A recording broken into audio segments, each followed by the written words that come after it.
Take me home, country road. That's enough of that. So let's talk about the different types of honing products. We're gonna give you a pretty decent overview today, but if you have a super expensive knife, I would recommend maybe doing a little more research before honing and sharpening your knives. Now I'll be honest with you, I'd love to talk to a blade scientist to clarify some small things and figure out what truly is best and what's going on at a microscopic level. But after doing a lot of research online and talking to one of the local sharpeners we have here, I had to call it quits for now. But don't worry, this is already way more info than the average chef normally has or needs, so you're gonna be good. So let's talk about the different types of materials. There are three main ones you'll see: steel, ceramic, and diamond. Let's start off with steel. Steel is what you probably have seen already and is probably the most prevalent one. And the biggest reason for that is it's made out of steel, which is what knives are made out of. And a lot of times they'll come already in a knife block that people buy because, again, the knife manufacturer just needs to shape that steel a little differently and they have a whole new product. If they had to do ceramic or diamond, they would have to change their manufacturing process, which would make it a little more expensive. Hence why you see more of these. Now, anytime you're honing a knife, it's important for you to use a honing rod or honing steel that is harder than the knife that you're honing. Now, the reason is if the rod is too soft, the knife could actually cut into that rod and then it could get kind of caught, and it could actually chip and break, and it actually could mess up your knife either permanently or at least to where it would need to be sharpened.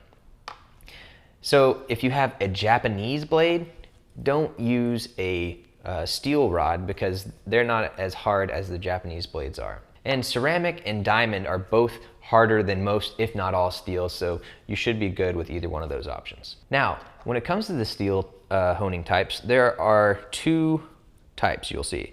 One is ridge, which you can take your fingernail and kind of scrape it and hear that. And then there's the kind that is smooth. So the ridged kind will actually rough up the edge of the blade a little bit, and this can help it be sharper and cut better in the short term, but that edge isn't gonna hold as long as one that doesn't have that effect on it. So that being said, if you're shopping for steels, try and get a smooth one instead of a rough one. Let's talk about diamond. So this isn't diamond like you would see in a diamond ring. Otherwise it'd be a really expensive honing rod. But what it is a bunch of really small crushed diamond basically that's been embedded into steel and maybe some other types of materials.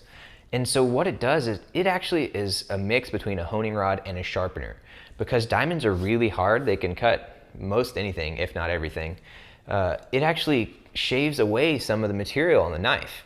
And in my opinion, and a lot of other people's opinion, you don't want to be doing this regularly, otherwise you will take too much material off of your knife and your knife won't last as long. The real main users of these diamond honing rods are people who, for example, are professional chefs and maybe they're out in the field and they need a quick sharpen but they don't have their proper tools to do a full sharpen, so they'll use a diamond rod to sharpen it up just a little bit before they go on with their prep work.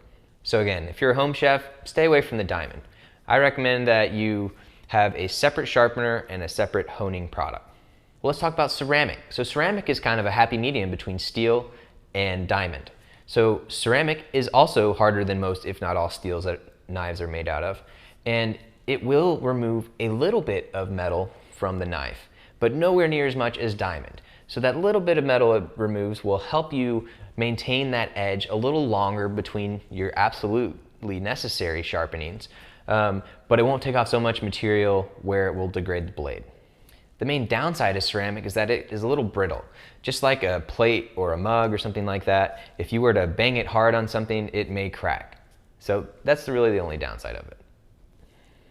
For the average home chef, if you're shopping for a rod, I would recommend a ceramic rod. I think it's the best of the three materials, and we have one linked below if you're interested. So that's it for materials. What about length? Well, believe it or not, when it comes to honing, length does matter. Now, the reason is, if it's not long enough, there's not enough room in that ocean for the motion to happen. So what you want to have is a rod that is ideally at least as long as your longest blade, and Ideally, you have a couple of extra inches of wiggle room in there too. As you can see here, if you do the honing motion, you will hit the bottom before you're able to cover the whole knife. Now you can still make it work, but it's not ideal. So get one that's longer than your longest blade. So we just scratched the surface. I really need to stop doing that.